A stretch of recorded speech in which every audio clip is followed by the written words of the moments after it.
The Untouchable True School Sports Empire proudly presents something the boxing game's missing. Hey, what's going on? It's your boy BT, and I came here to talk some boxing with the thousands of True School Sports subscribers. Now, 90 days of boxing, day number 84. And it's getting closer and closer. It's winding down here on True School Sports. This long, very tough, very arduous, but yet a very fruitful journey here. I feel like we as a community, we as a channel, we as the viewers of True School Sports, as well as me, we've grown. We've grown closer together. We've grown closer to each other. So great things are ahead for the channel. Great things are ahead in life, and great things are ahead in boxing. And hope you guys have been enjoying the series as much as I have. That being said, man, I'll be here for you guys. Know the drill. It's like clockwork. You guys don't know the drill. I'll be here for an hour. I know I'm a little late for my East Coast viewers, but for my West Coast viewers, I'm in prime time. So let me get your comments in.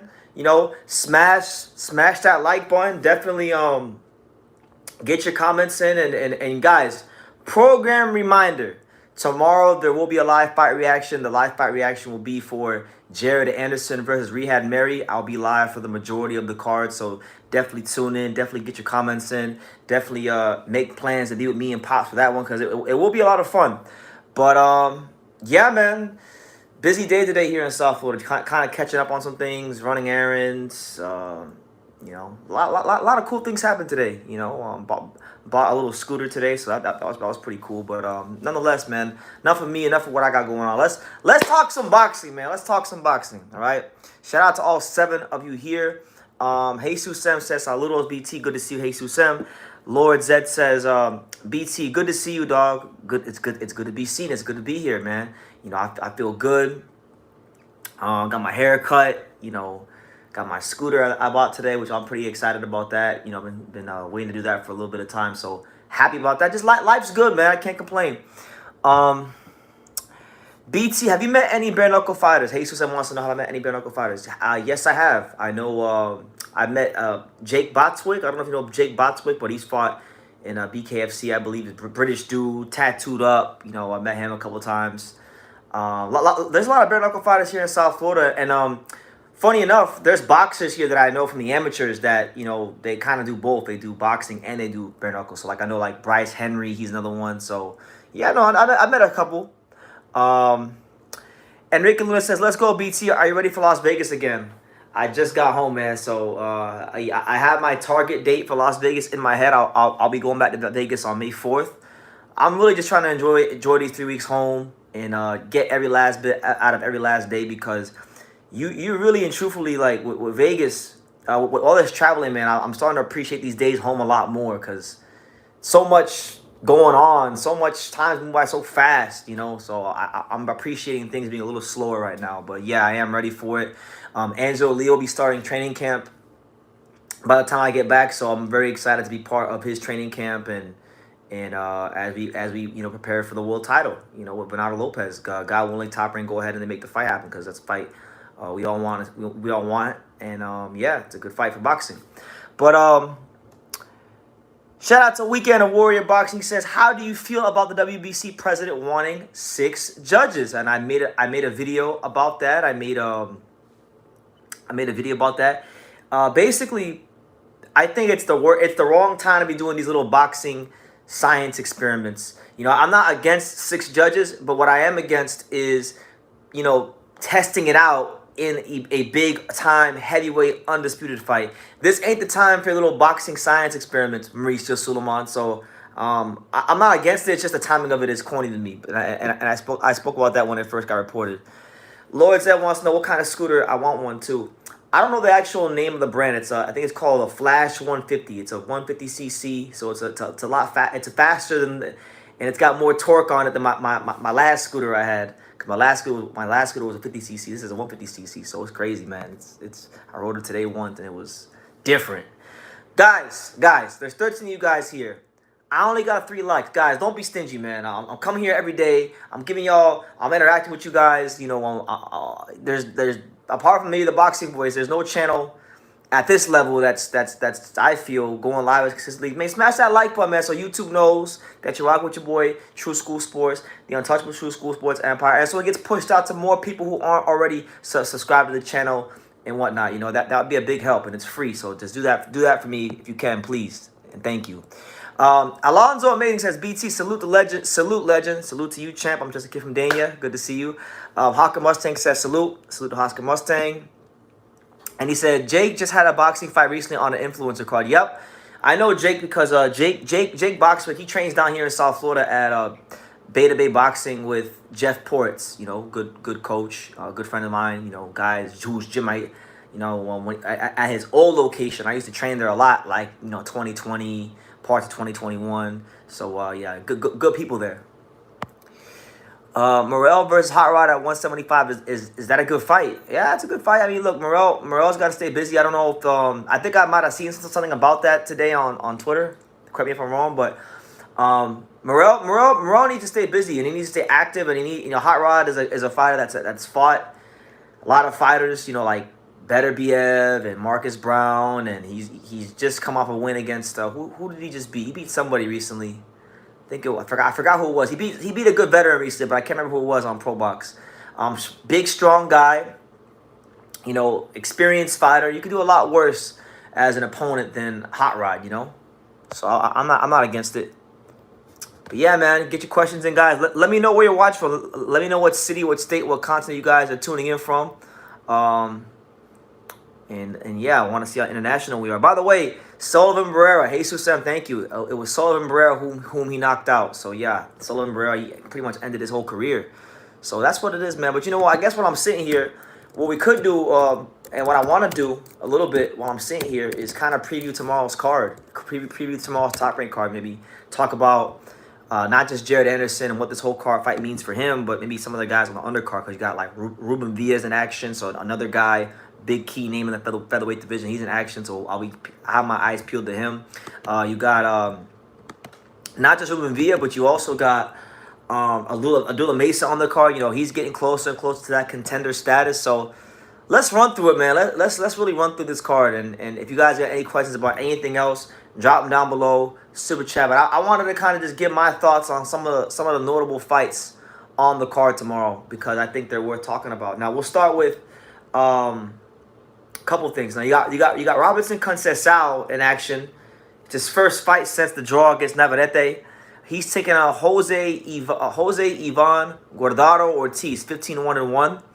And for Robinson Conceição, he has to rebuild himself to get back into like contention for a shot. It sucks because I thought he beat Navarrete and they took it from him. He fought his ass off. I'm not sure if he has another one of those fights left in him, but he's taking on this Mexican dude who, if you guys look at his resume, he's fought a bunch of fights in Mexico, hasn't really fought anybody at the world level. But it's a fight that he should go in there and he should win. But, I really don't know, really and truthfully, I don't know if Robinson Conceição has another fight in him as good as the one when he fought Navarrete on the Shakur Stevenson De Los Santos card. So he's in action tomorrow. You got Charlie Suarez versus Luis Correa. Very interesting thing with that fight, because Charlie Suarez was supposed to fight Henry LeBron. Henry LeBron pulled out the fight, so Luis Correa has stepped in to fight Charlie Suarez. Suarez is a good Filipino fighter, 130-pound contender. And for Luis Correa, he's an experienced fighter himself. Correa, he's 15-6. I know him a lot because he fought Enrique Vivas and he fought Conceição and he fought Lopez. A little bit better than the record indicates. He just hasn't had the benefit of like getting the best matchmaking, but good fight there. And then you got Efe Ajagba versus Guido Vinialo, a fight that I've stated many times. Look, I don't think Efe Ajagba is a world beater. I don't think Efe Ajagba will ever be heavyweight champion, but he's a good, solid contender. And if he's a guy that wants to push onwards and upwards, Efe Ajagba is gonna have to blast out Guido Vinialo, and he should, because I've seen Guido Vinialo fight for a number of years now. I don't think he's all that great. I know he's experienced. I know he's been in some camps, but Johnny Rice hit his ass and folded him up, and made him, cut him open with that devastating right hand. And so I never really rated Guido Vinialo as far as past the first couple fights I've seen him, once he really started stepping it up, he kind of was what he was to me. So you got him. And then you got Ruben Villa, which to me, out of all the fights on the undercard, it's actually the most interesting fight because, as I've stated many times, and I'll say it again here on True School Sports, 2024 has and will continue to be the year of the featherweight division. You got guys delivering great fights. Raymond Forkomotov, great fight. Angelo Leo, 2 fights already this year, 2 wins. Bruce Carrington, a lot of notable names in the division. Ruben Villa is a guy that constantly gets overlooked. He's a guy that constantly gets lost in the fold of the featherweight division, and he's ranked. In a couple of the sanctioning bodies, and he's taking on Christian Cruz Chacon, who's 22-6-1, a guy that on paper he should beat easily because Christian Chacon, much like the guy Conceição's fighting, domestic Mexican fighter, hasn't really fought or beat anybody on the world level. So this is obviously what it looks like on paper, a stay busy fight for Ruben Villa to get a win and do what he's got to do. And then you got Abdullah Mason. Abdullah Mason back in action. 13th pro fight already for Abdullah Mason. So honestly, really and truthfully, when you look at the card, it's a prospect card. It's a showcase card. You got Jarrett Anderson versus Riyad Mary, which I've talked about a lot. I think it's a fight where the Top Rank's protecting this kid, man. They really are, because Riyad Mary is not even a real heavyweight like that. He's a guy that's got beat the hell up by Arsen Goulamirian down that cruiserweight. You want to see Jarrett Anderson fight someone in the top 15, but they have their plans for him. I'm sure they got a good plan because Top Rank, most of the time, not all the time, but I would say like most of the time they got good plans. And yeah, that's the card, man. Not the most, honestly, on paper, not the most exciting card. Just being honest, but that's the card. The sleeper fight on the card, one last fight, guys. One last fight on the card. That probably the fight that is a sleeper fight on the card would be Jalen Walker versus Alejandro Porkchop Guerrero. Jalen Walker is a fighter that had good amateur background. I know that he sparred Odebek Komatov for the Raymond 4 fight, and I've heard good things about him. And he's taking on the tough, formidable Alejandro Porkchop Guerrero, a guy that had some promise as a prospect, and he's on a big losing streak. This is a guy that lost a close fight to Abraham Montoya. Then he got beat up by my boy Otar Aronosian. Then he got knocked out by Xavier Martinez, and then he lost a majority decision in his last fight. So he's on a 4-fight losing streak. But I do feel like Alejandro Porkchop Guerrero is slightly better than he's been showing, and so this could be the fight on the card tomorrow that I think maybe steals the show, or the one that you should look out for, in my opinion. So that's pretty much the card. But anyway, let me get to the comments. Correa beat those guys. Yeah, they were close fights. Correa, again, that's what I'm saying. I look at his record. Even though he's 15-6, I don't look at him or view him as a 15-6 fighter. He is better than a 15-6 fighter. So, yeah, man. BT, do you know the status on Artie and Dembo? I don't. My prayers go out to him, because for those of you who don't know, Artie and Dembo is an African fighter who was fighting in Team Combat League for the Las Vegas Hustle, and they had the Las Vegas Hustle took on the Miami Assassins. Shout out to Miami Assassins. That's my team in Team Combat League. But he took on what did he say? What did he say? He took on Nestor Cortez, a Cuban heavyweight, and Nestor Cortez put him out bad, and he's been pretty much asleep since that knockout, and it's been some time now, so I don't know anything about Nestor Santana. Thank you, Jesus. Not Nestor Cortez, Nestor Santana. Thank you for the correction. But the Cuban heavyweight, Nestor, the Cuban heavyweight, he got Artie and Dembo got beat up by him and got knocked out, and he's been asleep since then. So I haven't heard anything, but once I hear anything, I'll definitely relay it to you guys if I do. My prayers go out to him, and it goes to show you, man. Even like something like Team Combat League, like even me, like sometimes I take Team Combat League as a joke because it's only one round, and yeah, it's bad. Dudes get knocked out unconscious. Just on that little matchup between Las Vegas and Miami, there were 3 knockouts. So, even in team combat, like probably even more in team combat league, because it's only 1 round. There's no feel-out process, so you got to be even more switched on. So if you think it's a joke, he says you picked Rolly Romero. For which fight? When did I pick him? Because I didn't pick him against Isaac Cruz. I'll tell you that right now. If you're trying to put words in my mouth, I didn't pick him against Isaac Cruz. I wanted him to win, so you might have got my words misconstrued. You made it. I would have liked to see Rolly beat Isaac Cruz because I like Rolly, but I didn't pick him to win that fight. Especially the closer and closer, especially the closer and closer I got. Hell no. You told me you were going with Rolly. Oh, well, I probably told you that like a couple weeks out. I probably told you that when the fight first got signed, that I was rooting for him. I wasn't picking him to win the fight.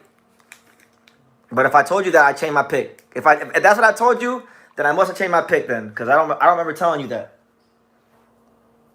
Because Rolly, once I started really marinating on Rolly being with Salas, that was never gonna work out. Because Rolly's only attribute is to punch and be physical, and Salas is not no physical coach. Like his fighters aren't generally physical fighters. Even the guys that should be physical, like Brian Mendoza, get too cute in their finesse. So, I swayed you to pick Rolly. I don't remember telling you that, but I do a lot of lives. I do a lot of content. So maybe I did. Maybe there was. I wanted him to win. So, yeah, Isaac Cruz. I felt like Rolly had the attributes to maybe, like, if he fights the way he normally fights, he could have offset some of the things Isaac Cruz does because he's physically strong. But nah, man. Salas made him too finesse and took away his only strength, which was to be physical. He's over there doing that Cuban boxing shit. But it is what it is. It was on the line the last time I was on here. Well, I don't know. Listen, that must have been a while ago because I ain't seen you here in a hot minute. So, had to be like weeks out. It had to be weeks and weeks from the fight. But at the last minute, I was like, you almost picked Cruz too. I didn't really make an official pick. I didn't have it. Yeah, I don't remember making an official pick until like a week before, the week of the fight, or two weeks going into the fight, because I had a lot of things going on at that time. And I'm really just getting into the habit of just focusing on whatever the hell's in front of me. So when people be asking me these fights like 2 months from now, I'm not even thinking about it. I didn't even watch the fight, but I heard, he got beat he got beat up bad. It was bad. I mean, first round, Isaac Cruz came out, hurt him. Right in the first round. And Rolly was just on his bike the whole fight, damn near. When he did sit there and try to exchange, his punches are too loopy. And Isaac Cruz, even though he's very short, he makes his height work, his lack of height work for him. He keeps that chin tucked very low, tight defense, and very straight punches. And every time they exchanged, Isaac Cruz won the exchanges. And it was sad to watch, honestly. It was sad to watch. Rolly, I don't know what's next for him. I think he's gonna have to go ahead and make some honest changes in his career, and because boxing the Cuban style was never gonna work for him. That's not him. That's not gonna ever work for him. And so I feel like Salas fighters, I like them, but I like Salas, and I think certain fighters can work with Salas and with the Salas style. But in order for that to really work with Salas, like, you gotta really have a certain style. A lot of these Salas fighters, they be getting chewed up by volume punchers. So, like, think Espinoza versus Robesi. Think about even Boachuk versus Mendoza. Brian Mendoza fighting way too finesse. For a guy who can punch like he can punch, Salas has him fighting way too much of like a finesse fighter. A guy like Brian Mendoza should be punching through the target, using what the good man upstairs gave him with punching power in both hands.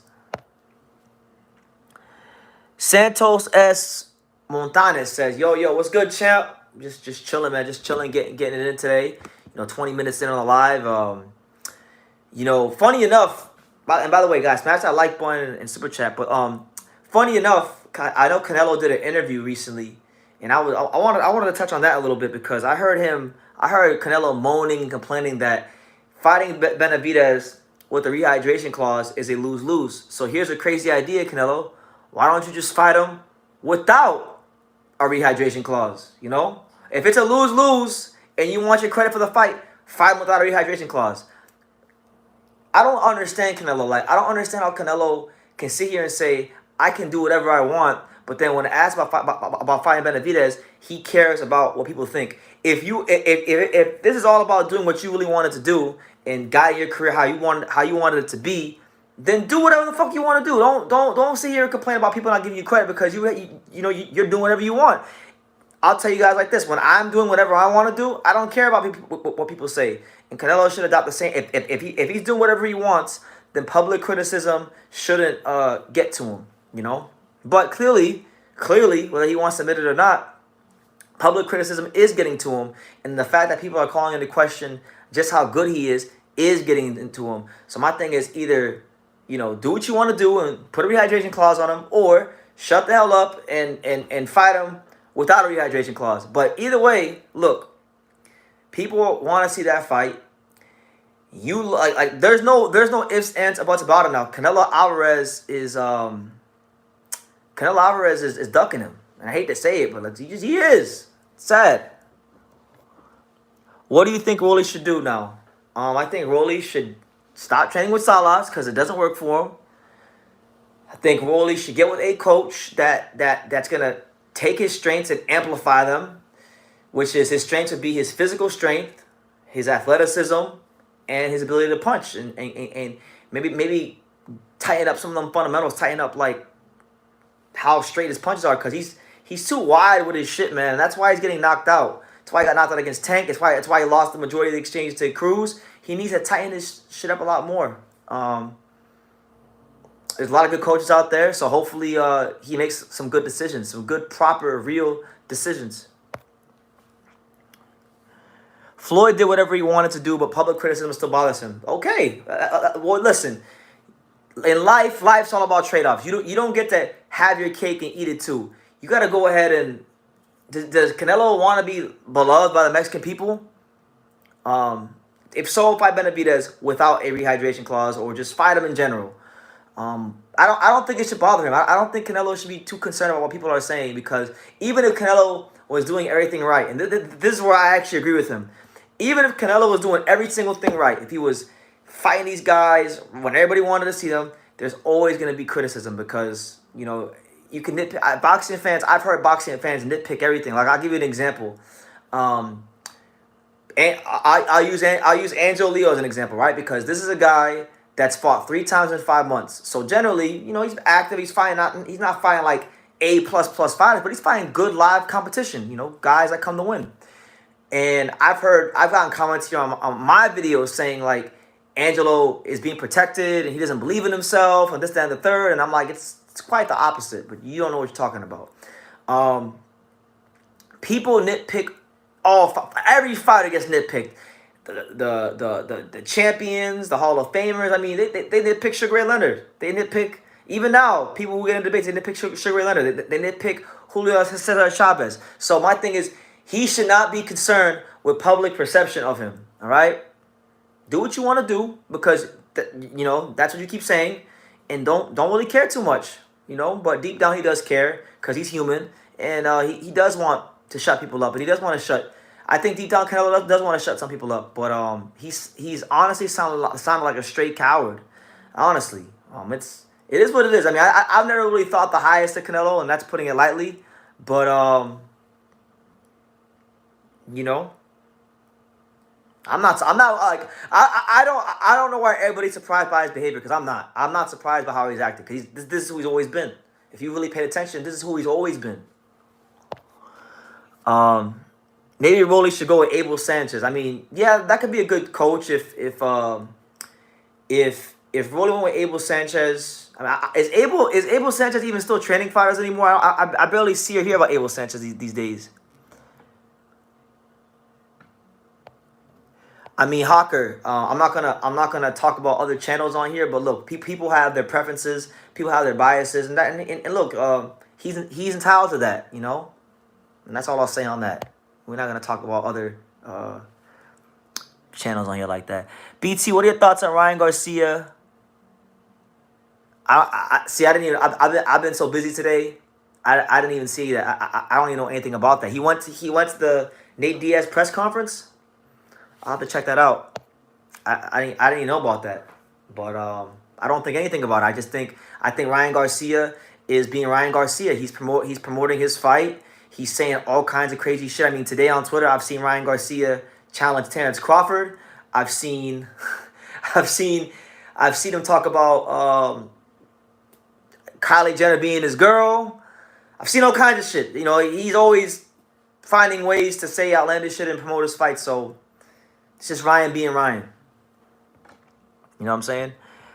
Jared Anderson fights tomorrow. Yeah, I'll be live for it. We'll be live for it. You know, good little showcase card. Not the most exciting card on paper, but you know, hopefully some of them fights turn out well and it winds up being a fun live. You know, because I haven't been live in this room in a long time, and I really miss this room, man. When I'm gone from this room for long periods of time, I want to miss in this room because I get so much inspiration just being in here. You know, it's a pretty nice setup in this room. Daniel Rubin, what's good, champ? He says, BT. Yes, sir. Good to see you, champ. Good to see Daniel Rubin, Pro Box TV. Stand the fuck up. You know, good fighters and great fights. We don't promote boxers. We promote boxing. All that good stuff, man. What's good? What's good, champ?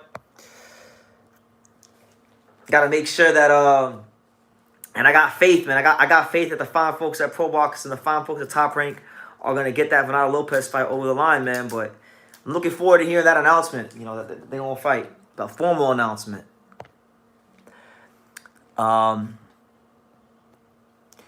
You look good coming back home, coming into the... Yeah, man, for sure. Yeah, thank you, man. I got my haircut today. Trying to stay professional. Trying to keep it nice and clean, you know. Yeah. We got... What is it? We got a couple more days left here on the 90 days alive, and then we're going to pivot into some other things after these lives are done. But the last, I'm gonna tell you guys this. There's gonna be an announcement on my channel, in my community post within the next couple days. Stay tuned to my community post. We're gonna have something very nice and special for the 90th day, and it'll be for you guys, the boxing fans. So when I put it on my community post, I'll also start saying it on here as well. But it'll be fun. It'll be a whole lot. That last live is gonna be a lot of fun here on True School Sports. I can't wait for it. It'll be next Thursday, so definitely tune in. Are you going to do a video on the diddler? Who the hell is the diddler? I don't know about that. That's a Daniel Rubin question about did they fire George for Pro Box? I don't know about that. Word is Bud versus Zoo is in Saudi Arabia. Well, listen, man. But listen, Terence Crawford needs to go do something, man. Because I'm getting tired of him, man. Like, I still feel some type of way about how dismissive he's been towards Jaron Ennis. Like, because Terence Crawford has this big reputation for being the most competitive man in boxing, so to speak. But then whenever Jaron Ennis' name gets mentioned, I don't see none of that competitive fire anywhere coming out of his damn soul. So it is what it is. And I like Crawford. He's one of my favorite fighters. Please announce something soon, please. So I can have something good to talk about. And I'm hoping it's Zoo. At best, give me Tim Zoo. At worst, give me like an Israel Madrimov, you know, world title fight. If he does anything, like if Terence Crawford does the worst case scenario, and the worst case scenario for him, I think, is he winds up fighting like a Josh Kelly, because Josh Kelly is ranked super high in the WBO. Let's see. Let me make sure I check and have my facts all the way in order here. Rankings. Official rankings. Where we at? 47. So 54. So yeah. He might fight Josh Kelly. I mean, I know Josh Kelly's been a guy that's he's been thrown out there. He better not fight him. I swear on my life, you wouldn't fight Jaron Ennis. You wouldn't fight him, but you want to fight Josh. So I'm hoping it's either Zoo or at the worst, give me Madrimov for the world title. But anything other than that would be just atrocious.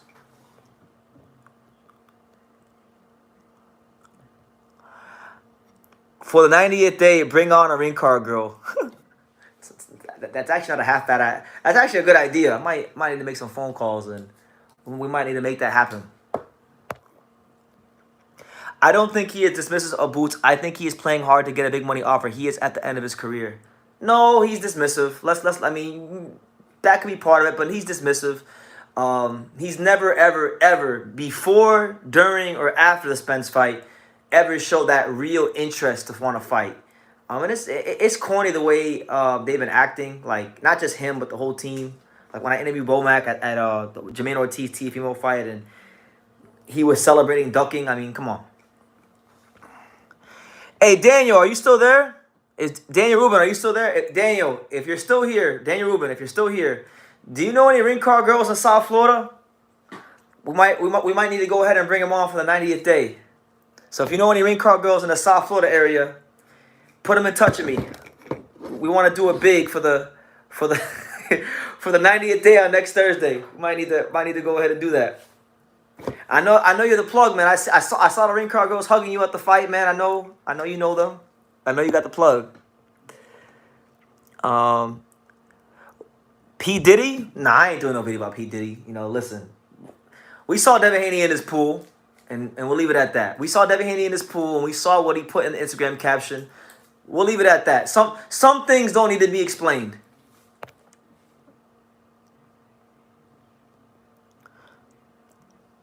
Rolly's underrated asset is that he's very knowledgeable of the sport and is coachable for a new elite coach. I would love for him to seek out Sugar Hill Stewart from the Cronkite Gym. No, that'd be a good. I mean, Sugar Hill Stewart fits the description of somebody who is a coach that tailors. He's tailored towards punchers.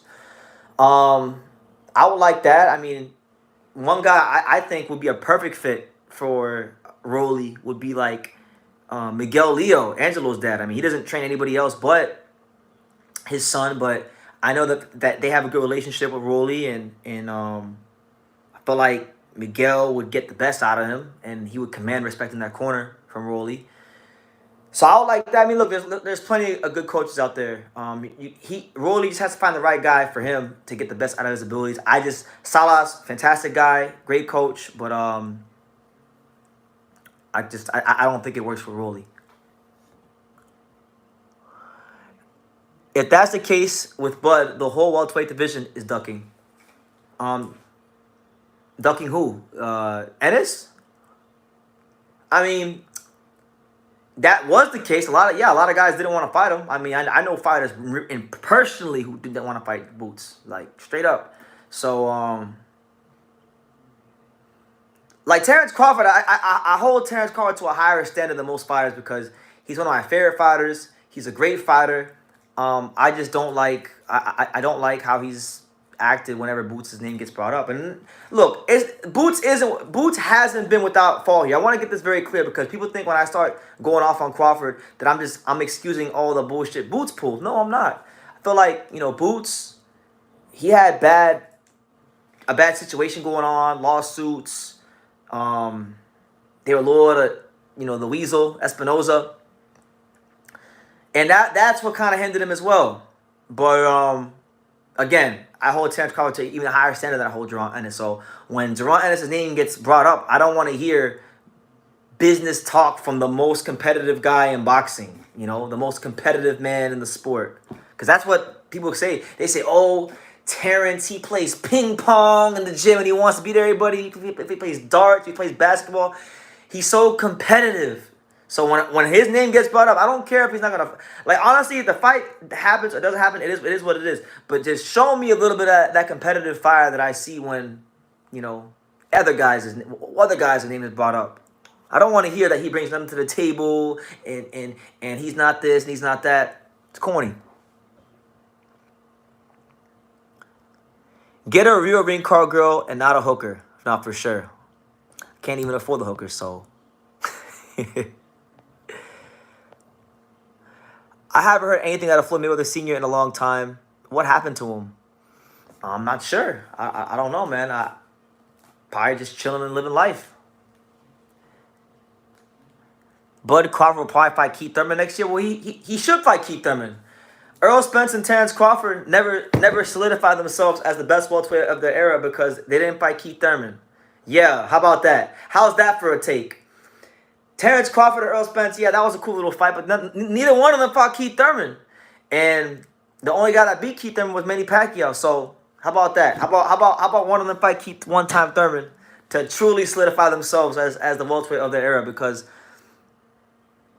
I mean, come on, man. Keith Thurman, you can say what you want about Keith Thurman, but when he was champion, when he was the #1 guy, fights happened quickly And it happened swiftly, you know, with Danny Garcia and Porter and whatnot. And I know everyone says, oh, he ducked Spence, and that's up for interpretation. You know, I thought he ducked Spence at one point, but then it's like, you know, you get older and you start to understand the dynamics of boxing more, and it's like Spence was kind of like an Ennis, and really Spence only got hype. Spence only got hype because of Floyd. Keith Thurman was Floyd's WBA mandatory challenger for years, and Floyd tried to put, when Earl was a prospect, when he was fighting Alejandro Barrera, Floyd tried to put Errol Spence in front of himself so that he didn't have to fight Keith Thurman. And that's really the truth of it. That's really why everyone started saying that Earl or Keith was ducking Earl. Horrible take, bro. Keith ducked him when he was champ. He was dismissive. Nah, he didn't duck him. I'll be honest with you. I used to think that, but as time went on, I changed my opinion on that. He didn't duck him. Because look, if he would have beat Manny Pacquiao, he was gonna fight Earl Spence next. And if Earl Spence wasn't getting drunk off of his ass every other night for like 2 years, they would have been fought. Earl was flipping cars around and drinking Red Stripe and tequila and all that bullshit, and that also played a role in why they didn't fight. It wasn't just all on Keith. Yeah, Keith maybe played a role. Maybe he was dismissive for a time, but the other part of it was Earl Spence being out of boxing because he couldn't police himself. That's the other part of it. What's good, Red? Good to see you, champ.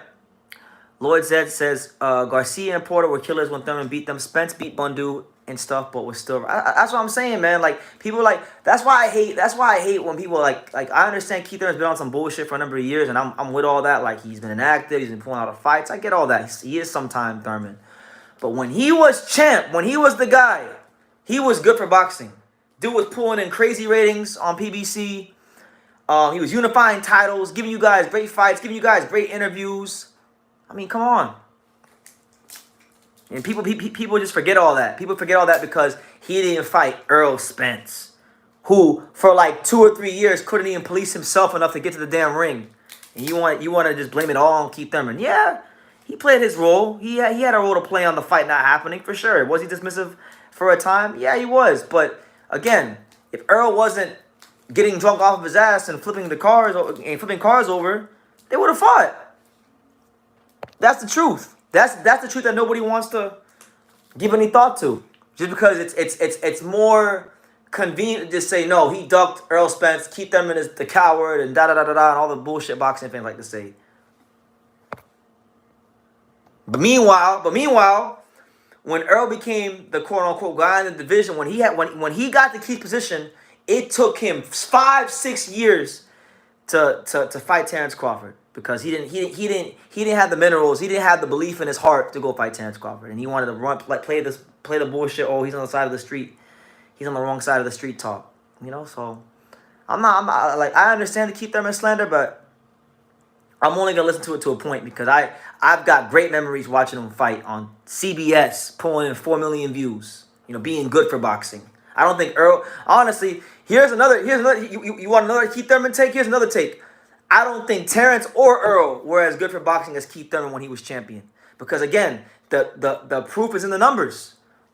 PBC didn't have the money. They didn't feel confident investing the same money they've invested in Keith Thurman. They didn't invest it in Earl because they didn't believe in Earl like that. Because Earl couldn't police himself. And Terence, I mean, come on, man. Terence, great fighter. I love him, but. Look, he wins one like massive fight in his career, and now he don't want to fight anybody either. So like, both these guys, Spence and Crawford, when they got to Keith's position or similar position, they didn't carry it to me. Neither one of them carried it with the class and dignity he did. But it's not cool to say that because everyone's just like fuck Keith Thurman, and you know it's been some years, so people forget, people move on. Phil Punch says, I'm on my way to bed, tired as fuck. Just wanted to say, keep it up, brother. All right. Shout out to you, man. Thank you. Keith said it out of his mouth. He didn't want to fight them. Drunk Earl was beating everyone in front of him. Drunk Earl wasn't fighting anybody. Drunk Earl was flipping cars over. So what are you talking about? Drunk Earl was flipping cars over. Drunk Earl, come on, man. When he was getting drunk, he was flipping cars over. Part of the reason why they didn't fight was because he was flipping cars over. And then, on top of that, Keith Thurman lost to Manny Pacquiao. If Keith Thurman doesn't lose, if Keith Thurman gets the decision against Manny Pacquiao, they fight next. That's the truth. Because guess what? After Keith lost, he lost Manny Pacquiao in 2019. Errol Spence signed to fight Manny Pacquiao in 2021. So he was going to fight the guy that beat Keith Thurman. So if Keith wins, that right there shows you. If Keith beats Pacquiao, he's fighting Keith next. That was the plan. So it wasn't just all on Keith. And I'm not gonna hear it because neither Terence nor Earl, once they got to that position, were as quick to make the fights happen as Keith Thurman was with guys like Porter, guys like Danny Garcia. When these guys were at the top of their game.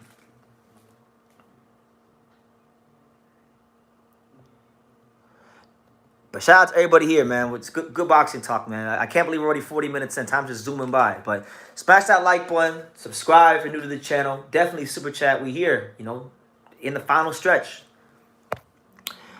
Keith Thurman lost all respect to me when he lost to the old Pacquiao. But why? Pacquiao's a great fighter. Pacquiao would have beat Earl.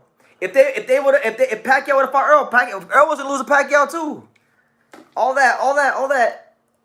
That wasn't gonna that shit wasn't over Manny Pacquiao. Manny Pacquiao was gonna turn him left, right, and center. So I don't understand why people hate on Keith Thurman just because he lost to Manny Pacquiao. Earl didn't even make it to the ring to fight Pacquiao. Can Crawford take over the 160 division? It depends on who he fights. I don't even want to talk about him fighting at 160 because he needs to fight at 154. He ain't even fight at 54 yet. So how can he take over 160 if he hasn't even been at 54?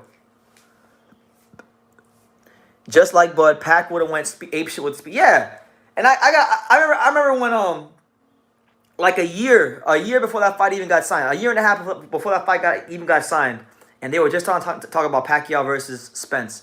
I remember I made a video. And I explained in great detail that Errol Spence was a tailor-made matchup for Manny Pacquiao. I wish they would have fought. Because Earl was gonna get pieced the fuck up if they would have fought. I would have loved that fight.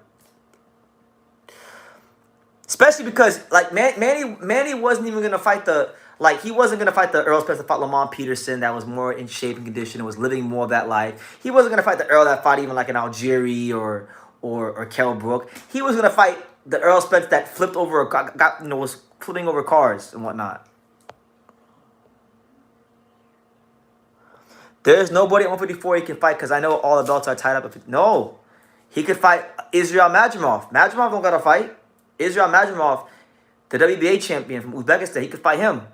And if not him, then he could fight Bakran Murtalatsev, who just won a title against Jack Kolke last week, I think. And if not, and if none of the champions, if he don't want to fight no champions, then he could fight Virgil Ortiz. How about that? Why not make that fight? That's probably one of the biggest fights you can make in the division. But will Golden Boy want to make a Virgil Ortiz Terence Carr fight if there's no title on the line? Who knows? Keith Thurman didn't have the same energy for Spence and Paulie, but Tim Tszyu is still better than Spence today. Keith Thurman didn't have the same energy for Spence and Paulie. You're saying his energy was different for both guys. Well, yeah, when he was going off on Paulie saying, "Don't duck me, thun," he wasn't a champion. He hadn't even tasted any money in boxing. They were gonna fight like the whole thing with Spence. I'm gonna say this. He was dismissive because I do remember him saying, I'll agree with you. He did say in an interview, he said that fighting Errol Spence isn't on his immediate to-do list. I remember that interview. But if Keith Thurman beats Pacquiao, Keith Thurman's fighting Spence next. And there's no two ways about it. Everyone knows that. The Pacquiao fight was supposed to be a launching pad for Keith Thurman to beat an old legend, increase his profile, increase his value with the undefeated record, and then boom, go into a big Spence fight. That was the plan, but Pacquiao ruined all those plans. And that's why Spence eventually signed to fight Pacquiao even though he didn't fight him and pull out with an injury. Isn't Crawford's guaranteed a WBO belt? Yeah, I mean, he could fight for the WBO belt against, Tim Tszyu is the #1 contender. I know Fundora can't fight because he has a big injury or whatever. So he's either going to fight Tim Tszyu or Josh Kelly for that vacant belt. And God forbid, if he better not fight Josh Kelly. I'm not, if Terence Crawford fight Josh Kelly for the vacant WBO title, because he's the #2 contender, Tim Tszyu #1. I'm not sure what Tim Tszyu's health is like, if he's going to be like able to be fit enough to fight for the belt, but I've heard rumors there's been rumors circulating that he might fight Josh Kelly for that belt. If he fights Josh Kelly for that belt, I'm done. People shitted on Terence Crawford for fighting David Avanesyan, and now you're gonna fight the guy that David Avanesyan knocked out cold years ago. I mean, come on. And I like Josh Kelly. He's a cool fighter, but come on, that's you don't want to fight Ennis, but you would fight Josh Kelly. I mean, come on. Keith Thurman slander. He lost to a declining Manny Pacquiao. That declining Manny Pacquiao would have beat Earl Spence. So who cares? Who cares? Who cares? Who cares if we lost to him? And people act like Keith Thurman got blown out that fight. Let's have it right. Manny Pacquiao dropped him in the first round. He banked the majority of the first 6 rounds, but from round 7, that second half of the fight, Keith Thurman was beating the freaking brakes off Manny Pacquiao, and it was a close fight. It could have went either way. I think the knockdown and Manny being the cleaner, harder, sharper, more effective puncher, because he heard Keith Thurman, I think it was like in the 8th or 9th round with a body shot. Keith had a delayed reaction. But Keith had a great second half of that fight, and nobody remembers that because all people remember is the results. They don't remember that Keith Thurman slowed the pace down from round 7 to 12 and was lighting Manny Pacquiao up from the mid-range and outside. Nobody remembers that because they don't remember the results. That's why I always say to people, boxing is a results-based business. Just the same way life is a results-based business. People don't care about context. People don't care about circumstances. They care about results, and that's what it is. Anyone who beats Sean Porter has my respect forever. He's a handful, and yeah. He didn't just beat Sean Porter. He beat like Sean Porter when he was at his best. I mean, apart from Kell Brook, maybe. He beat Sean Porter when he was at and near the top of his game. One of the most hungry, most best versions of Sean Porter that ever was. You know, Sean Porter, the realest welterweight of his era. The guy that fought everybody. The guy that was willing, ready, and able to step in there with anybody. Cross the street. You know, fight the guys in their primes. You know, Sean Porter's the guy.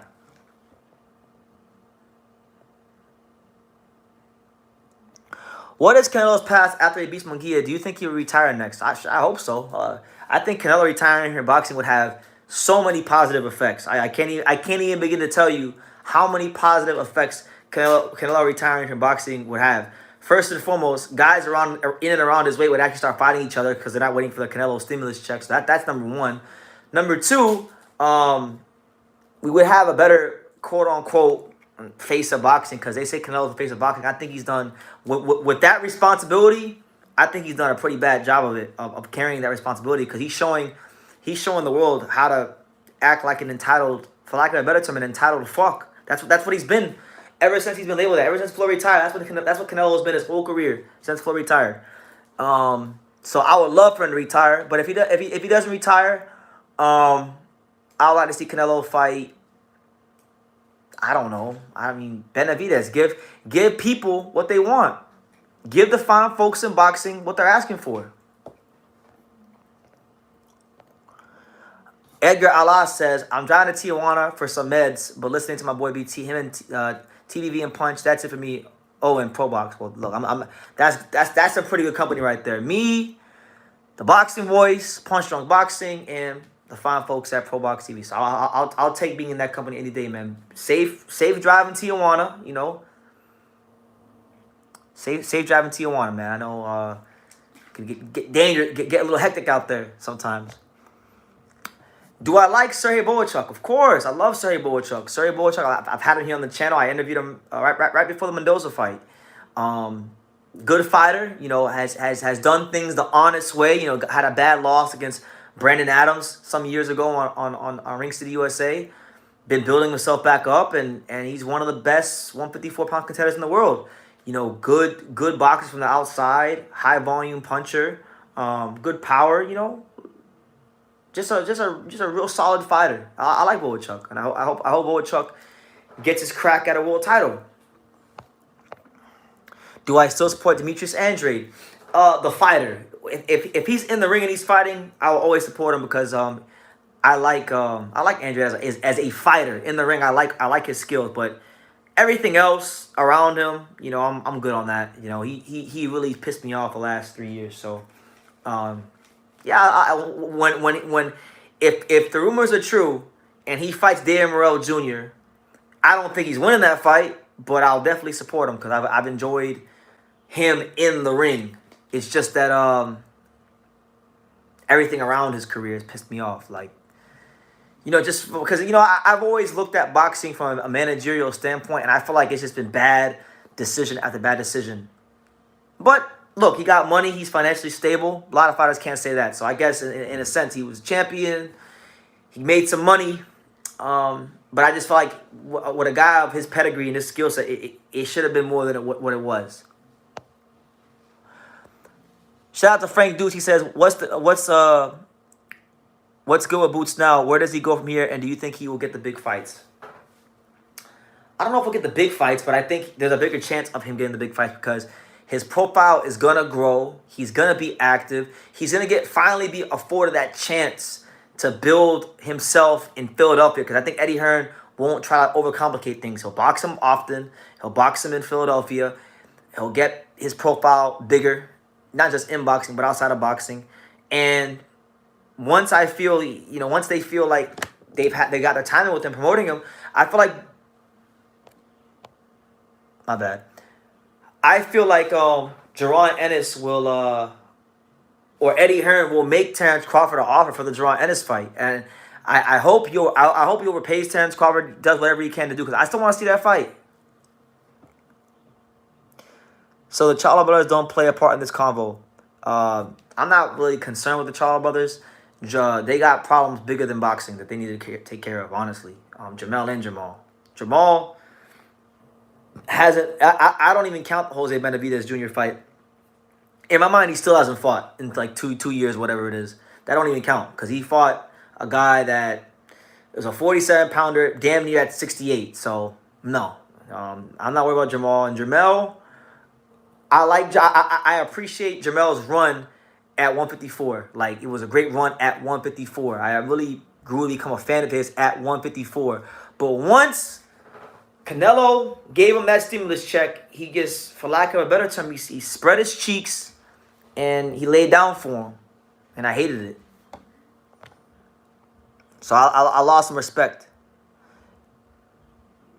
Danny Jew says, the boxing voice, he uses people. Well, look, I can't speak for nobody else but me. I've had nothing but good experiences with Ness and Danny. They're good guys, and the 2 or 3 times I've been on there, I've got treated great, so I can't say nothing bad about them. But to each his own. BT, do I like Bakhram Bektia He's okay. I'm not the biggest Beck Bully fan, and I don't hate him. I'm just kind of indifferent. He's okay. Good little fighter. Let me see. Would you pick Bud to beat Boots? Yes, I would. I would pick Bud to beat Boots, but not by knockout. I think his knockout streak would end, and I think he would outbox him, honestly. But I want to find out. I want to see if Bud can beat him because it's all well and good for fights to happen in theory, but you fight the fights for a reason. BT, when a boxer says they fight anybody, what does anybody mean? Anybody is normally code for anybody that my management team picks for me. That's normally what it means. Fighters are going to say that because it sounds good, but the lion's share of fighters don't have any say in that at all. None. Only a handful of fighters can make those kind of executive decisions like Anthony Joshua. And even Anthony Joshua, he's got guys he's got to answer to, and his manager, Freddie Cunningham, and 258 management and Eddie Hearn. So even he, to a degree, still has to answer the guys. They want to know. They said, but do you think Thurman had better IQ than Timothy Bradley? Well, that's a good question. I think Keith Thurman's a very high IQ, very skilled fighter. I think they both have comparable boxing IQs, but I think Timothy Bradley's more durable, and I think Timothy Bradley has more dog in him than Keith Thurman, and that's why he's in the Hall of Fame. And that's why, maybe despite not being the most talented guy, he was able to win a lot of fights that he wasn't supposed to win. Who would I like Stephen Fulton to fight next? Oh, come on. You know the answer to that question. Angelo Leo. I want that rematch, man. Because I feel like, you know, let's have it right, man. You know, he won. He was the better man on the night. He gets full credit for what happened on that night. But a fact that a lot of people like to gloss over when it comes to that fight was that, you know, Angelo had COVID like 2 or 3 weeks before the fight. And he wasn't feeling the best that night going into the fight. Still fought, no complaint. Never brought it up in the media. But I would like to see the fight happen again because I feel like he's gotten better since that fight. I think Fulton was at his best when he fought Angelo. I think he's becoming a bit down now. Yeah, and I want Angelo to get a chance to avenge that loss. Because every time I talk to somebody, that's the fight that everybody likes to bring up. They say, oh, well, I watched the Fulton fight. But so I would like him. I would like for him to get a chance to right that wrong, because the version of Angelo that he fought is not even close to the guy he'll fight if they fight at 26. I promise you that. Is BT still on the New York no-fly zone list, or have you made up with Africa? No, did he? Listen, man, I'm good in every hood. I don't know who told you that, but I'm good in any hood I go into, any boxing gym, anywhere in this world. If I want to go there, I go there. All right. And as far as New York, I love New York. And New York loves me for the most part. Richard Hitchens is cool, man. You know, Richard Hitchens, he was mad at me. Richard Hitchens was mad at me because I think he was cutting weight. You know, people were criticizing Richard Hitchens because he was going off of me on some things I said in my video about him that he didn't agree with, which is fine. But I think the reason why he acted like that was because he was hungry. He was weight cutting. I could sense it just by how he was talking. So I didn't take it personal. He was cool. After the fight, he was cool. And, you know, he showed a lot of love after the fight. And he was a stand-up guy. So I can't say nothing bad about Richard Hitchens. Hopefully they do the Lemos rematch because I enjoyed the fight. I think it would actually be in his benefit to fight Lemos again because that fight was very entertaining. And, you know, Richard Hitchens being an entertaining fight, I think is good for his stock. And I feel like, you know, he's got to prove he could beat Lemos clearly. Because a lot of people, the majority of people think he lost that fight. Who is your top 126-pounder? I think Espinoza can beat Venado Lopez. I was just saying that last night. I think Rafael Espinoza beats Venado Lopez. Right now, unbiased, because if I'm being biased, if I'm being 100% biased, I'm gonna say Angelo Leo because I think extremely highly of him. I don't know no fighter in the world that works harder than him, that loves boxing more than him, is as obsessed with this sport as he is. So if I give you my biased answer, I'm gonna say Angelo, but Angelo still has to prove some things. Right now, the unbiased real answer is that there is no top 126-pounder. The belts are fragmented. You got Ray Vargas holding the WBC. You got Raymond Ford holding the WBA. You got Espinoza holding the WBO. And you got Venado holding the IBF. If you want to go with stats and facts, Venado Lopez has had the most title defenses. So right now, he's probably the guy. If you're just looking at who's had the belt the longest and defended it the most, he's probably the guy. But nobody's unified titles. And there's just too much room for interpretation. So these guys got to fight each other, and we got to see who's who. But a lot of great talent, a lot of top fighters in the division. And you got all those champions I mentioned. You got obviously Angelo. You got Bruce Carrington. You got Ruben Villa. You got my boy Hayato Tsutsumi. You got South Florida's very own Dominique Trap Francis. You got Mirko Cuello from Argentina, who doesn't get a lot of the headlines, but he's very good as well. And the list goes on and on and on. You got Nick Ball, who probably should be champion right now. You got one of my favorites, still, even though he lost, and it was heartbreaking to see him lose the way he did, but still one of my favorite fighters in the division. Bruce Lee, Otabek Komatov. You know, I still think he's got a chance to fuck around and become champion when it's all said and done. You got Stephen Fulton. So I can't think of a deeper weight class in boxing than 126. And then, mind you, you got Brandon Figueroa as well. You got Now you're in a way in about a year he's gonna move up. So this is the way. 126 is where it's at. If you're not following the featherweight division, if you're not like uniquely in tune with what's going on in the featherweight division, then you're not really like you. What are you doing? The Valle brothers on Parbox TV got potential. Yeah, man. Dominic Valle had a. I mean, I remember when I was in the changing room with Angelo. I was kind of like in a. Once he started warming up, I went into a twilight zone. But I was watching the TV a little bit, and Dominic Valle had a big knockout on his fight this past Wednesday. Dominic Valle is not. He's not really known as the puncher of the brothers. Marcus Valle is known more as the puncher. But it was good to see him get a big knockout. You know, shout out to the Valle brothers. By the way, shout out to Major Key Boxing. I saw him in here earlier. Appreciate you, champ.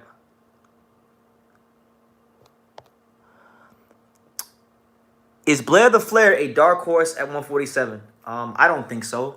I like Blair. I think he could beat Broner, but I don't think he's beating any of the top guys. But look, I think he's. I don't even listen. Honestly, when it comes to fighters like Blair, I don't even care if Blair Cobbs wins. I just want to see him fight because I feel like he's got that style. He's got that mouthpiece. He's got that charisma. You know, we can't just have fighters that are good fighters that are like, you know, I had a good camp and nah, man, you gotta have some character, some personality. That's why we love boxing.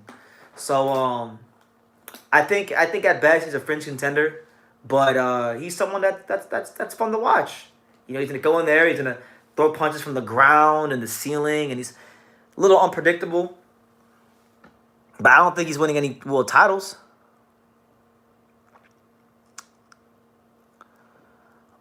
Lord have mercy. You have a disdain for the Charlo brothers. What's the backstory? There is no. I don't have a. Look, I like when Jamal Charlo was at 154. I liked him a lot when he knocked out Julian Williams and whatnot. I was a big fan of Jamal. I think he plateaued a lot when he went to 60. 54 Charlo, I was a big fan of him. I don't have a disdain for him, man. I'm just calling it like it is, man. They have bigger problems besides boxing. Jamal Charlo has demons that he's got to deal with outside the ring. He's getting protected by the WBC with the belt still. I don't really care for them like that.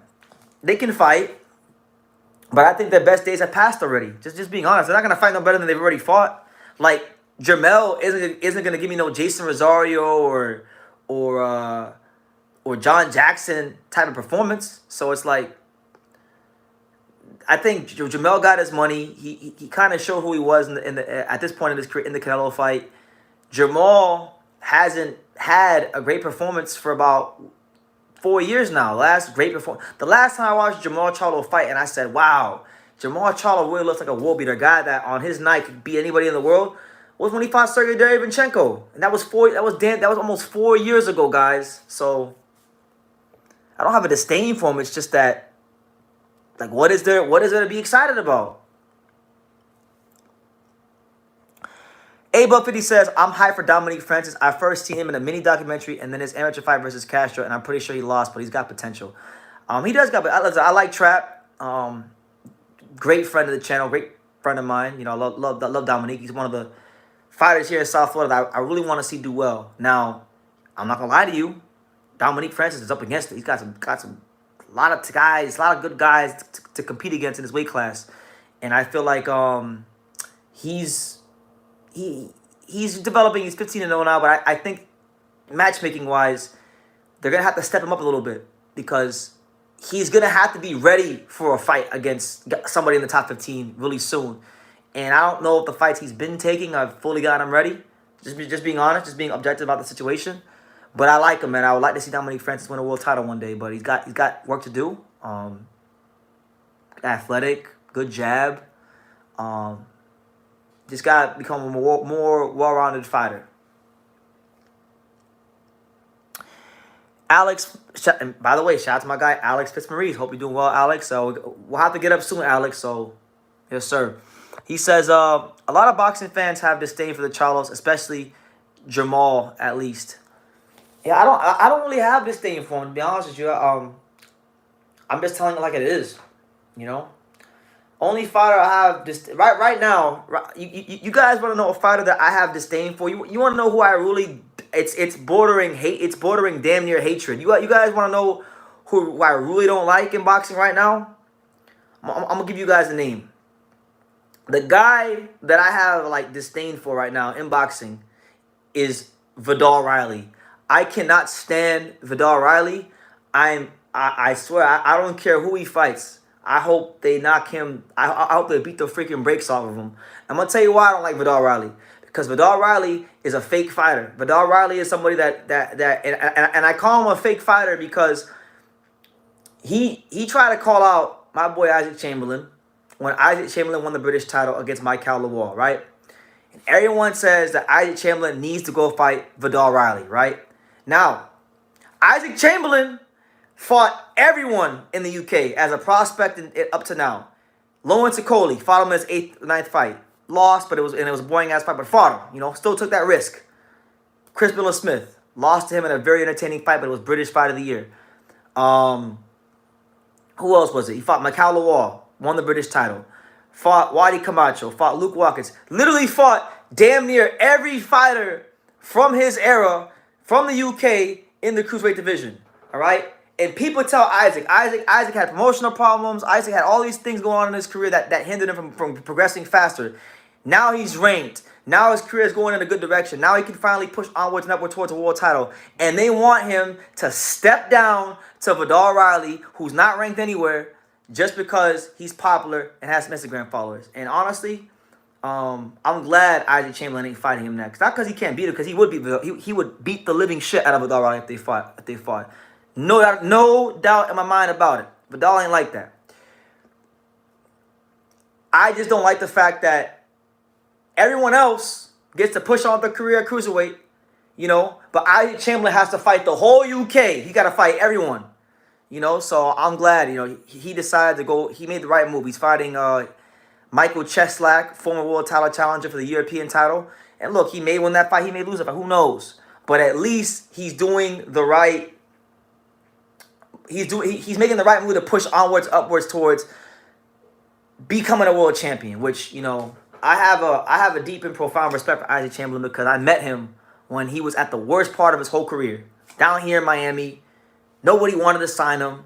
You know, staying in dirty hotels. You know, doing everything he could to just get himself right. But he came to America to get sparring and improve his skills, and it paid off years later for him. So I don't like when I see a guy work that hard. I really know what he went through. I know what he went through, and they want him to. And here comes this entitled guy because Vidal Riley used to carry KSI's water, and he used to fondle KSI's balls. Just because he's popular from KSI, he just gets to fight Isaac Chamberlain. Nah, man. Why don't Vidal Riley do some of what Isaac Chamberlain did? Why don't he go fight one of the other top undefeated young cruiserweights early in his career, the same way Isaac did against Lawrence Okoli? Why don't he go fight Chev Clark? Why don't he go do that? And then if he go do that, who cares if he wins or loses? If he at least goes and does that which Isaac Chamberlain did, then you could say, okay, now you get the fight. Now you can go ahead and so that's one guy right now, you know, I can't stand him. I can't stand him for the life of me. I seriously hope whoever he fights beats the living breaks out of him.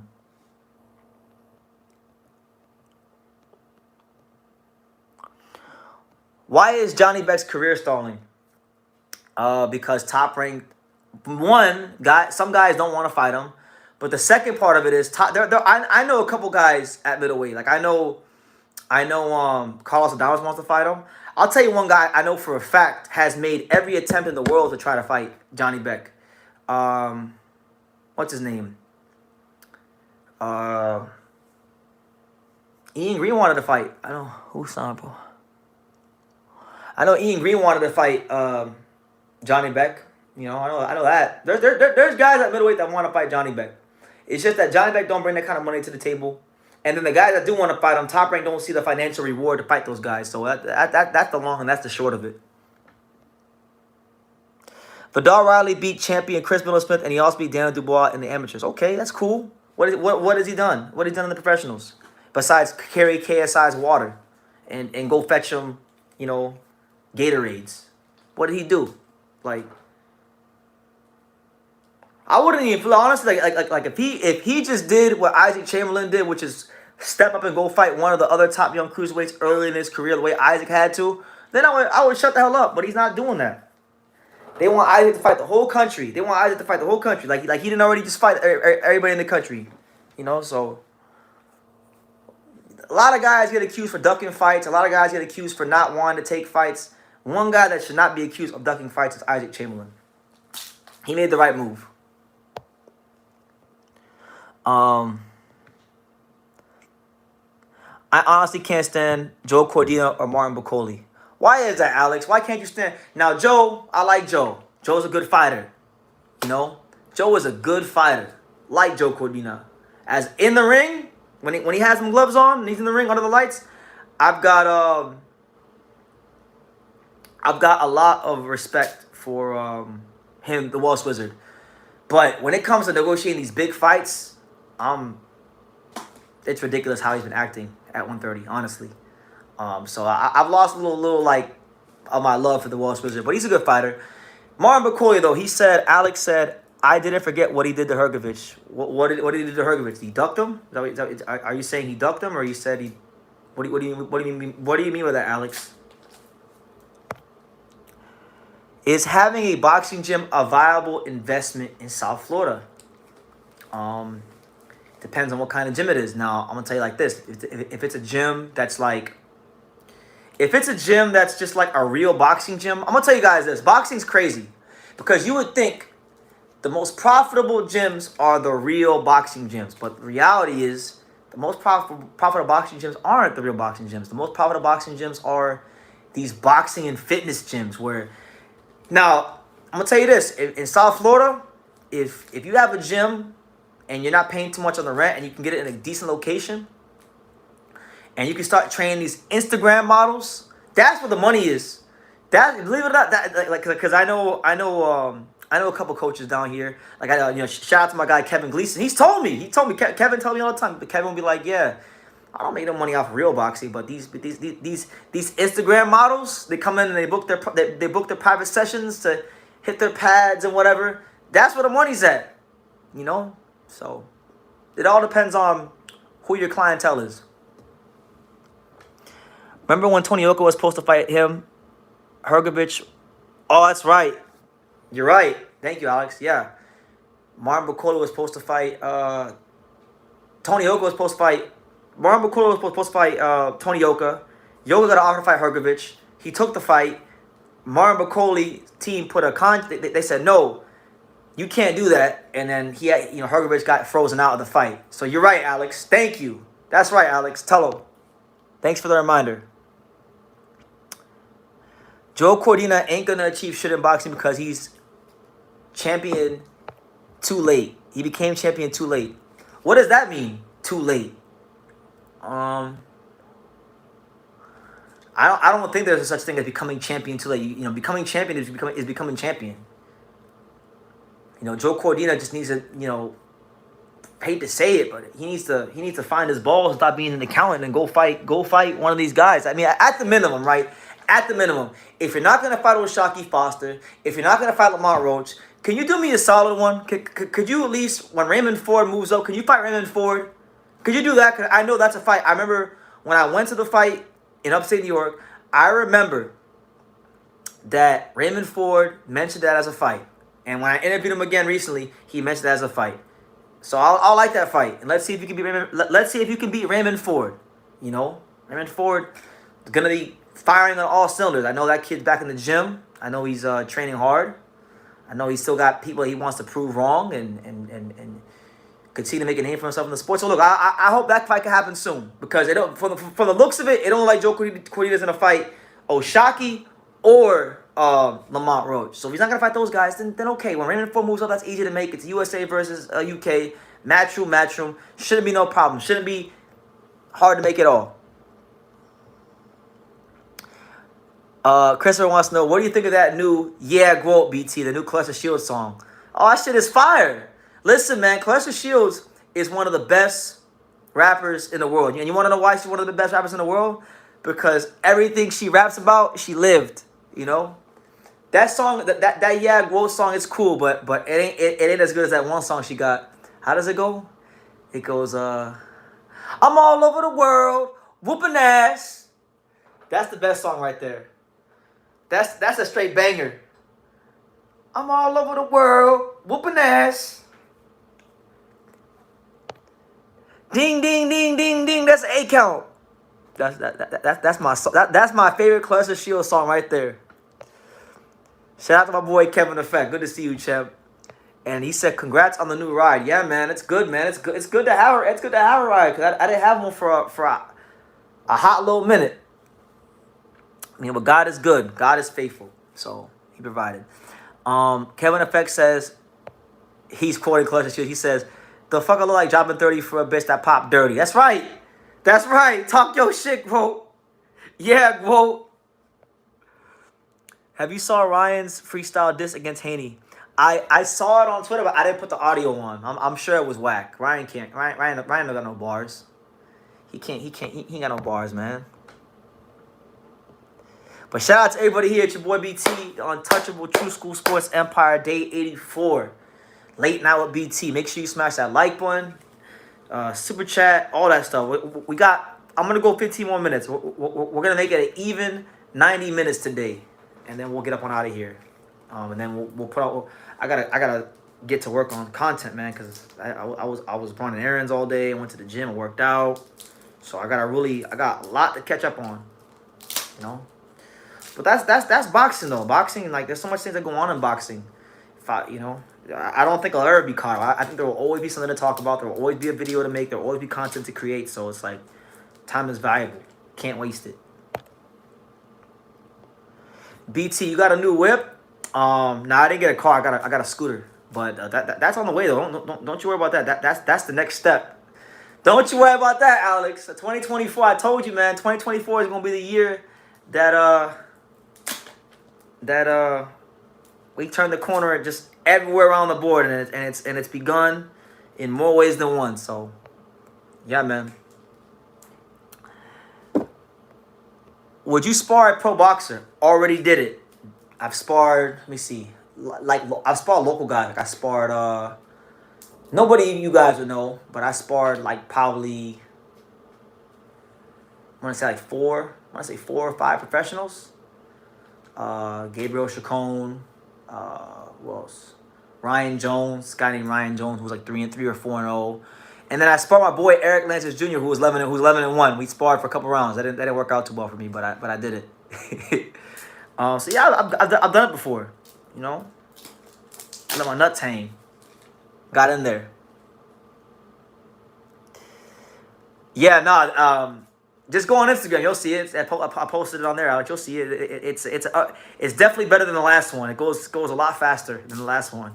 So I got to be careful on that one. I got to actually wear a helmet on that one because that shit going crazy. Oh God, Rob, you getting real personal. BT, have you caught your first body in the backseat of the? No, I have not. I've not done that, man. We don't encourage the degeneracy, man. We don't do that. You know, a lot of people like to glorify that type of stuff. You know, nah. Now, if it was my wife, then we catching the body everywhere. But we not doing that, champ. We're not gonna do that.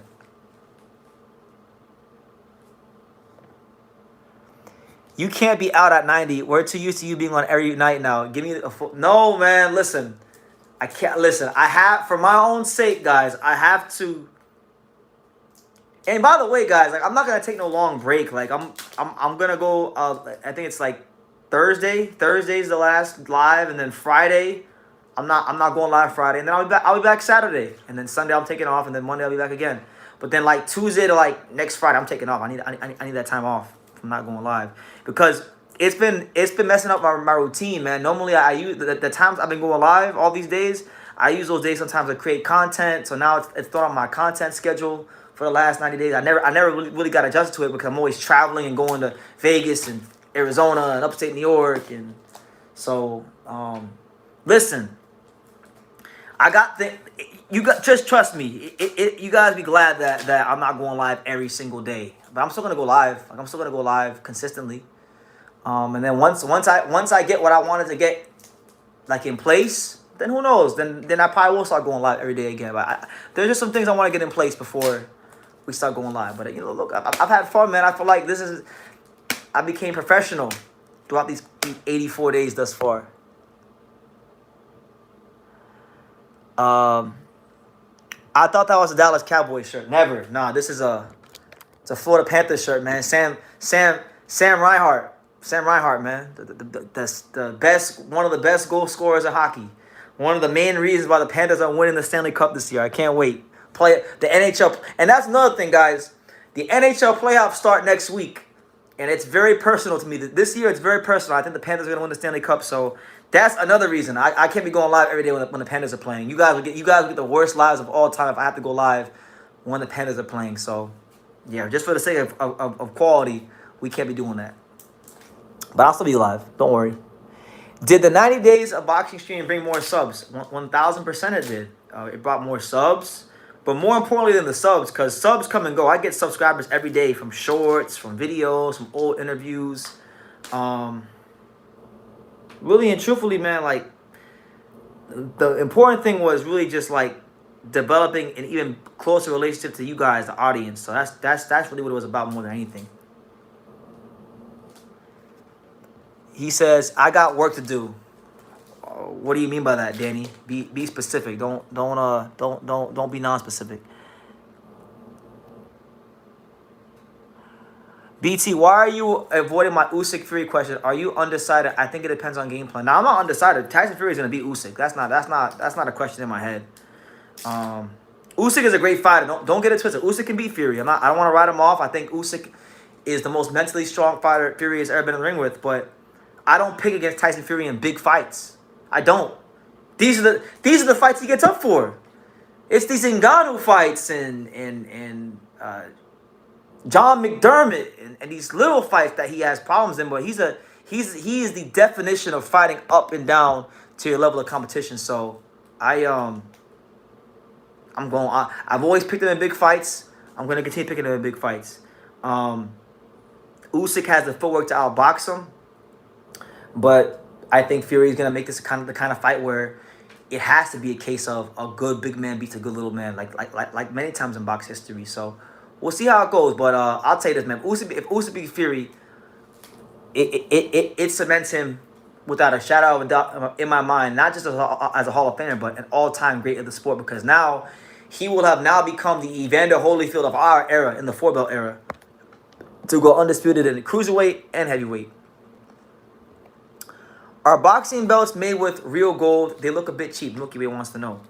I know the WBC belt is made of real gold. I can't speak for other sanctioning bodies, but I know that there is some real gold in there. Have you given your predictions on Bivol versus Beterbiev? Yes, I have. I've been very vocal anytime I've been asked this question that Artur Beterbiev is going to beat Dimitri Bivol. I don't know if it'll be by stoppage. I think it will be by stoppage because I think Artur Beterbiev is arguably the most complete fighter in the entire sport of boxing. Not just in the light heavyweight division, in the whole sport of boxing, because people always like to underestimate his boxing ability. And in all truth, in all reality, he was just as, if not a more accomplished amateur boxer than Dimitri Bivol was. That's a fact. He's been so good at knocking guys out in the pros that his boxing ability gets overshadowed. But I think this is going to be the fight where he now has a guy who quite possibly might be the best pure boxer in the sport, in Bivol. I think we're going to get the best Beterbiev for this fight. And I think it'll be very competitive early on. I think Bivol is going to have his moments. But I just think, and it don't matter what kind of style it is. Tall southpaw, short, stocky pressure fighter. Beterbiev knows how to break guys down. And he does it in a way that's very intelligent. Like, he's not going in there just loading up on punches, looking for the knockout. He just goes about his business and the knockouts come. What are your goals in life to secure your retirement? Who said I wanted to retire? Everybody always talks about retirement and they fantasize about retirement, but who said that I wanted to retire? My life is boxing. I work in boxing. This is it. There ain't nothing else to do but boxing. So I got my hands in some things in boxing, not just with True School Sports, but other things that I can't really speak on right now. But you know, my goal is just to continue to enjoy what I'm doing and see where it takes me. I feel like that's the mentality I've had, and it hasn't failed me. And I take it one day at a time. I don't know. I like retirement. I feel like as a man, because I know so many people in life that retire, like rich, well-off guys that have made 6-7 figures in life, done well for themselves, and they retire and they're just like miserable, man. I don't feel like men are supposed to retire. Now I don't think men should be slaves either, but I do think like men should have something that they're passionate about, that is so important to them that they don't feel a need to retire. And for me, that's boxing. So, you know, maybe one day it won't be boxing. Maybe it'll be something else. But right now it's boxing, and I'm enjoying it. And boxing's been great to me, and that's what it is. You know, right now my goal is just to be the best I can be with this, and you know, continue to do well and take care of my dad and take care of the people around me, and you know, simple stuff. Nothing too crazy.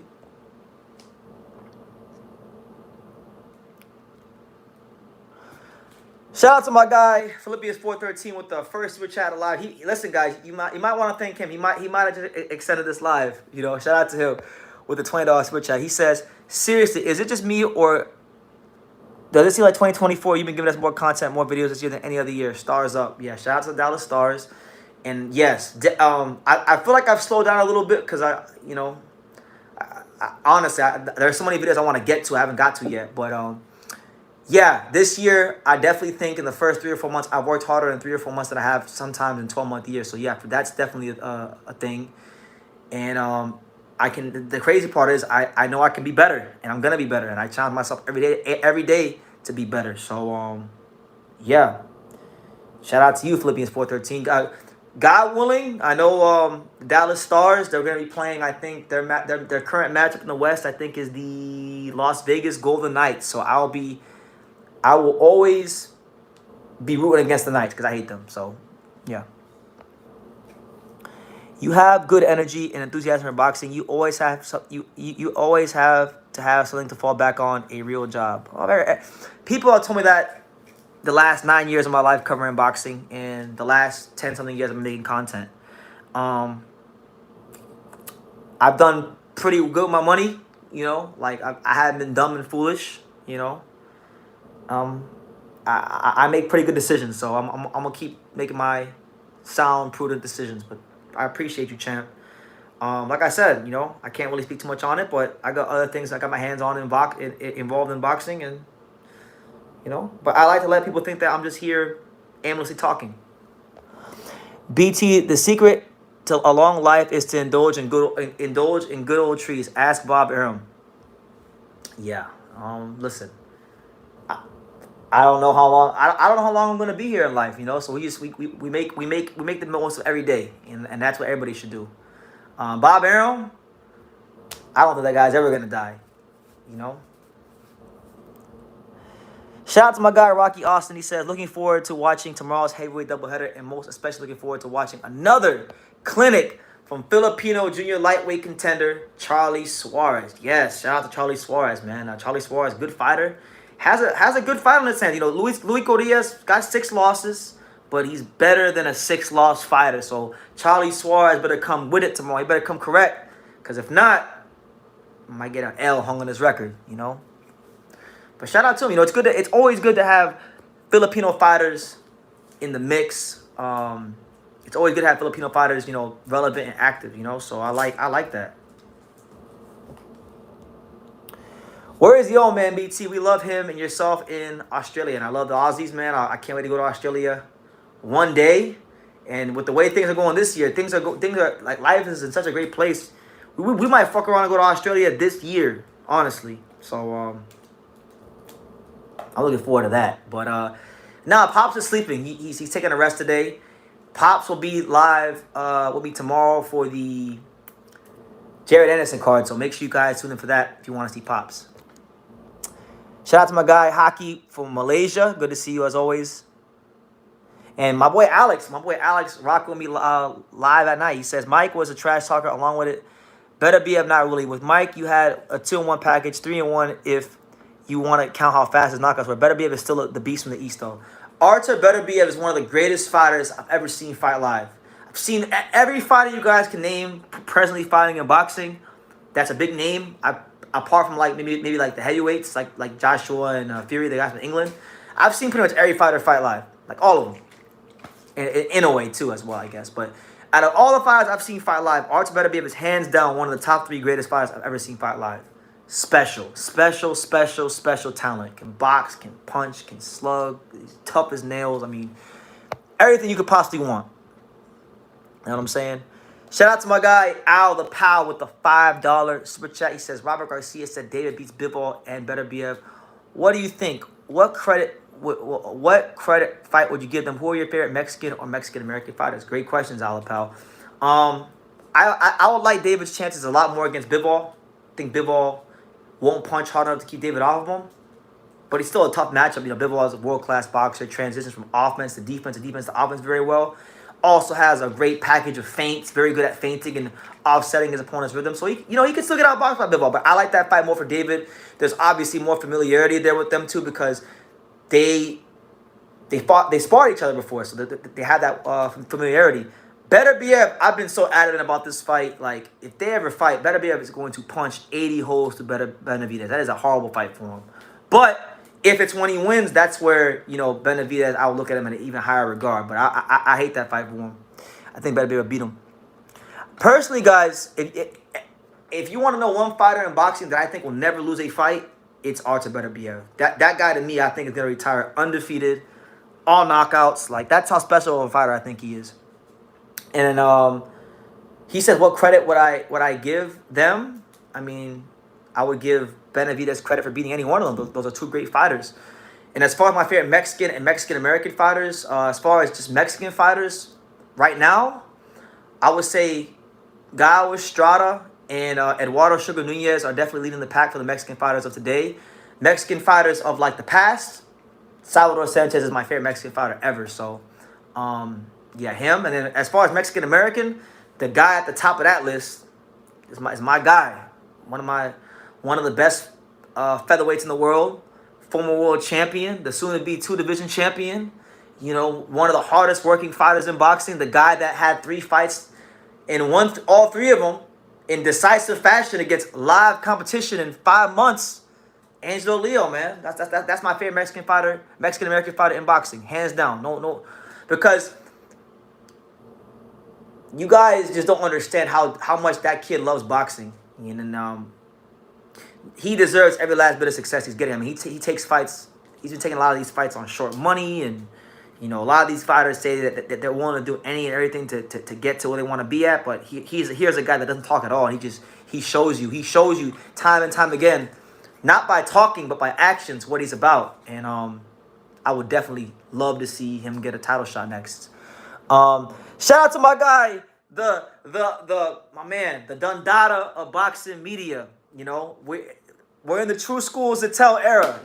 God bless all the other channels. They're great channels, but Sean Tell, Brendan Taylor, True School Sports. That's something the boxing game's been missing. So guys, welcome to, as of a couple days ago when Sean started this channel, welcome to the True Schools Zattel era. And make sure you guys go ahead and subscribe to Sean's channel. He's at 2,000 subscribers now. Run it up, man. Get him to 10K. Get that man monetized, man. Get the guy monetized. Get him monetized as soon as possible.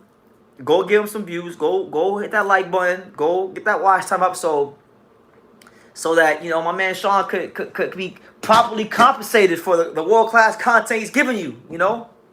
Now Red says Sean and BT for the 90th day live stream. I would love that. Hey Sean, what you think, Sean? Do you want to see do you want to join the grand finale, the final day, the 90th day?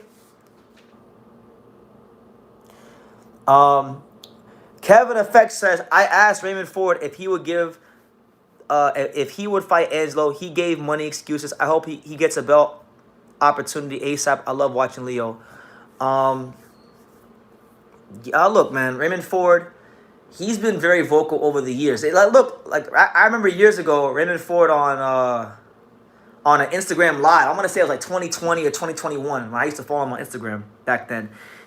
Somebody had asked him in a Q&A like, who do you want to fight next, or who would you fight at a higher weight class? And he said Angelo Leo because he felt like it was an easy fight. I remember it was on a Q&A. And then I interviewed him recently. He said he'd fight him again. So look, again, Raymond Ford, he took a real,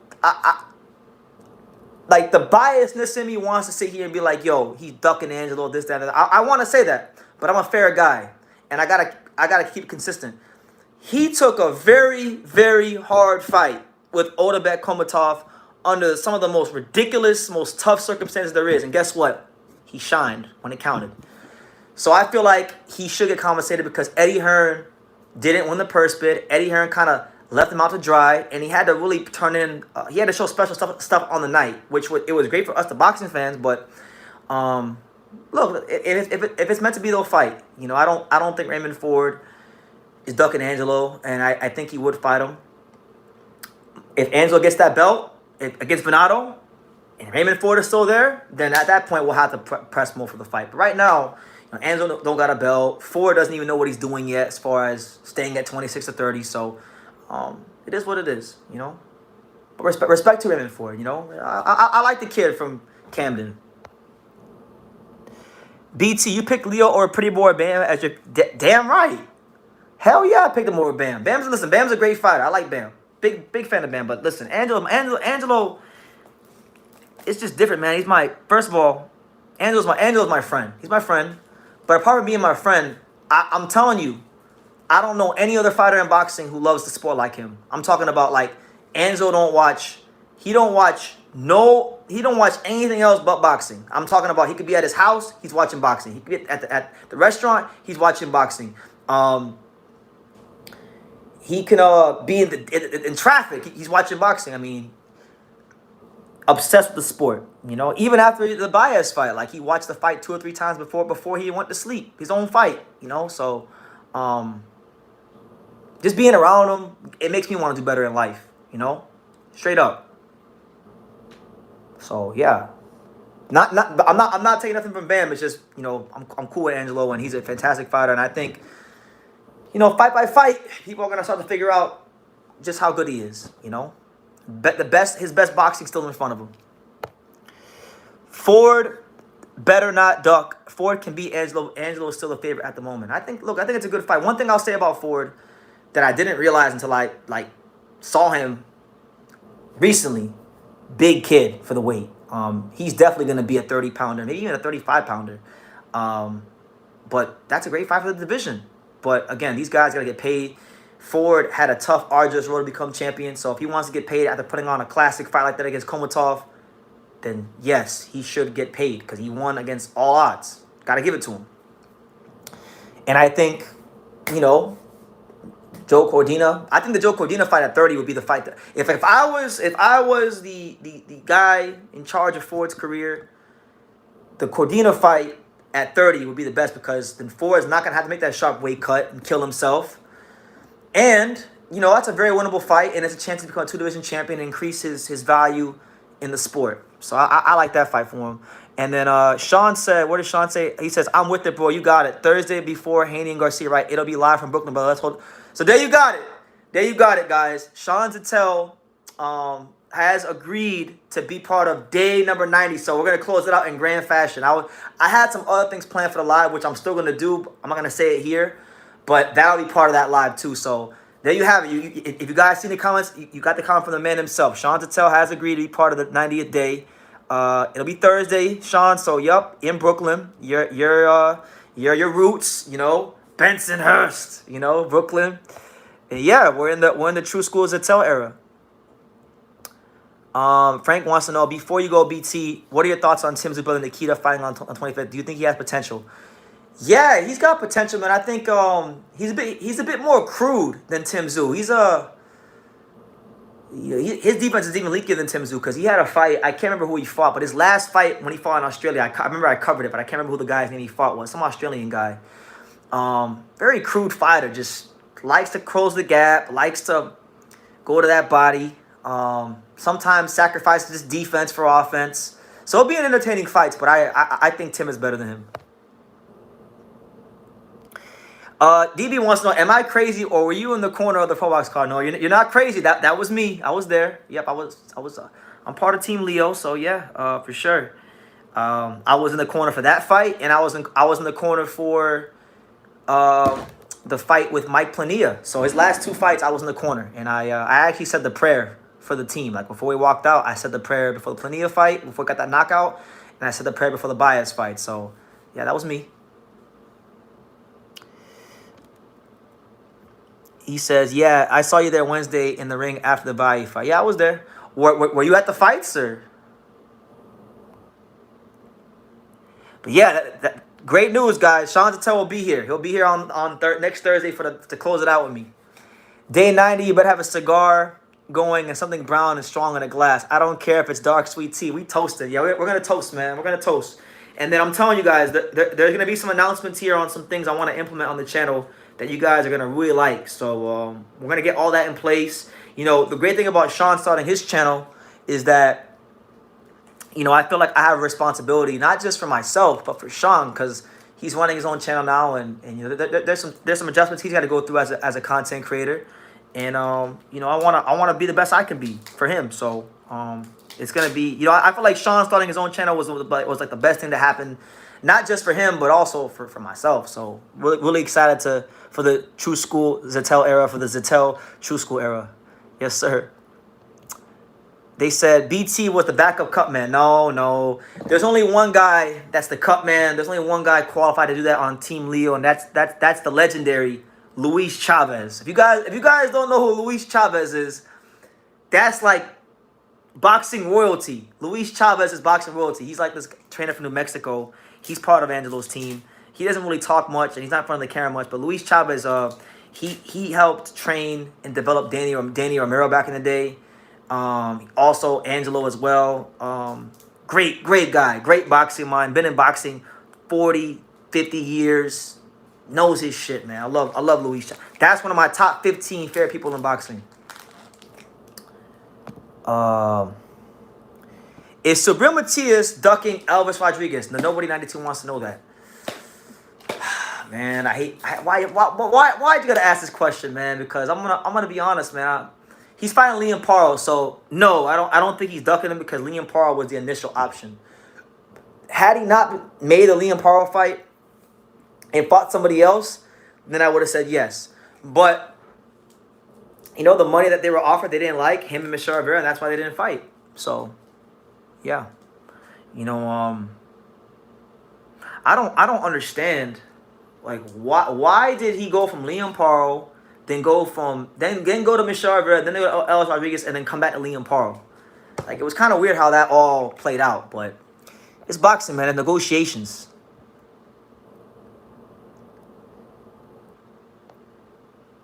But shout out to everybody here, man. I can't believe it. This live is just flying by, man. It's just zooming right by. You know, I was supposed to end this shit like 60 minutes, an hour ago, and y'all got a whole 2 hours out of me today because I was running errands today, and I was actually anxious to come on here.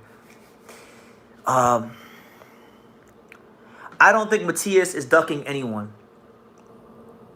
Is he ducking anyone? I'm trying to actually think realistically. Is there a guy he's ducking?